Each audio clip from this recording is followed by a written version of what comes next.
येणाऱ्या 3-4 दिवसात येत आहेत. त्यांची तब्येत बरी नाही आहे. कुठेही आमच्यामध्ये नाराजी नाही आहे. स्वतःहून त्या ठिकाणी मी सुद्धा इच्छुक होतो. पक्षाच्या भल्यासाठी मी थांबण्याचा निर्णय घेतला. त्याच्यामुळे कोणी नाराजी नाही आहे. सगळे जर अतुल राणे असतील, कोणी असतील, या ठिकाणी वरिष्ठांशी सुद्धा अतुल राणेंशी बोलणं झालेलं आहे. त्याच्यामुळे येणाऱ्या काही दिवसात तब्येत बरी झाली की ते सक्रिय होतील.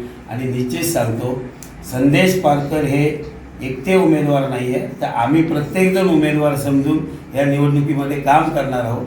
त्याच्यामुळे आमच्यामध्ये कुठेही नाराजी नाही आहे.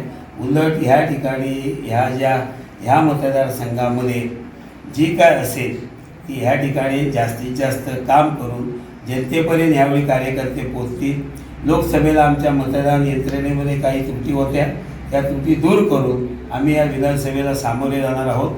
आणि निश्चित तुम्हाला सांगतो की आम्हाला वैभववाडी तालुक्यामध्ये सुद्धा चांगलं मताधिक्य मिळाल्याशिवाय राहणार नाही.